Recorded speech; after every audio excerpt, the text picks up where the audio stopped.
Paolo Zeriali firma un servizio. Perché? Perché c'è un sindacato che vorrebbe unire tutte le forze di polizia. Vediamo di cosa si tratta.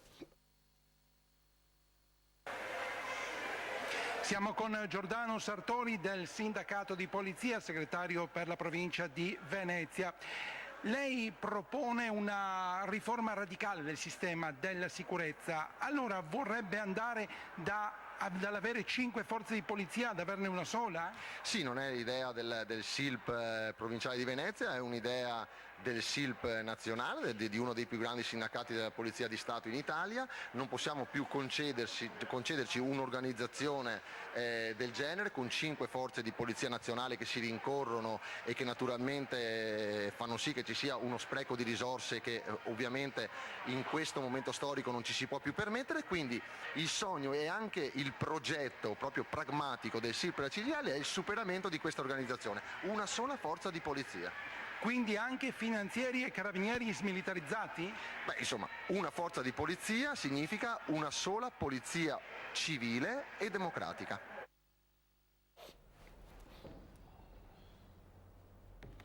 Allora, Raffaele Padrone, segretario generale dell'UGL Friuli Venezia Giulia, una battuta su questa idea, insomma, del suo collega del SILP, l'unione di tutte le forze.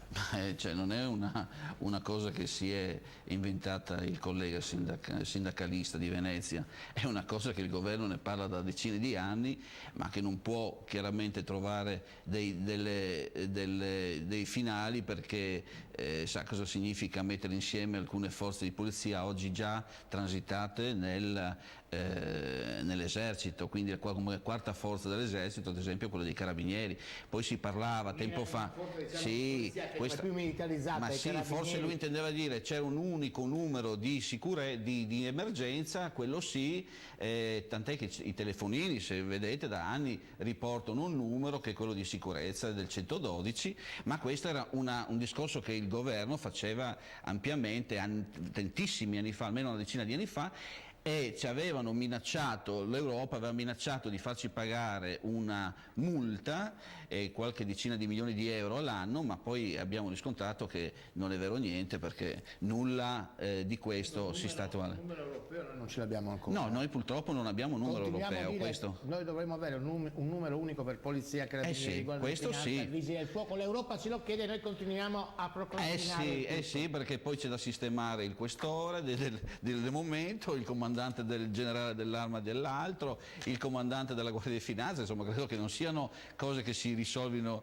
bene. Senta, abbiamo ancora 30 secondi. Sì. Ieri abbiamo detto una sua nota critica, perché 2800 sono gli allievi che entreranno operativi sul territorio italiano, 55 le province interessate, manca Pordenone, quindi Sì, una vergogna, perché con tutto quello che abbiamo fatto, anche il prefetto si è attivato nei mesi scorsi, il questore di Pordenone attuale, ma anche quello precedente, aveva scritto al Ministero dicendo qual è la lacuna delle forze di polizia a Pordenone.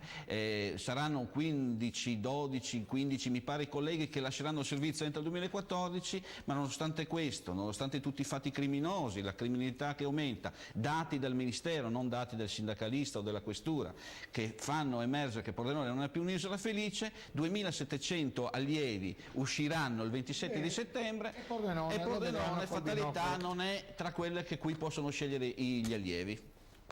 Vuol dire che si sta bene a Pordenone. Vuol dire che pesiamo, insomma. Mi auguro che invece, direttore, che qualcuno pensi a mettere qualche telecamera anche nella zona dove la polizia purtroppo nelle gradinate magari passano. Ci ha confermato ieri sera in diretta, e noi controlleremo, l'assessore alla sicurezza Moro, che saranno installate delle telecamere in questa piazzetta, illuminato tra l'altro il gradone che porta in via Brugiafiera, insomma diventa non più isola felice in questo caso. Grazie a voi. Raffaele Padrone.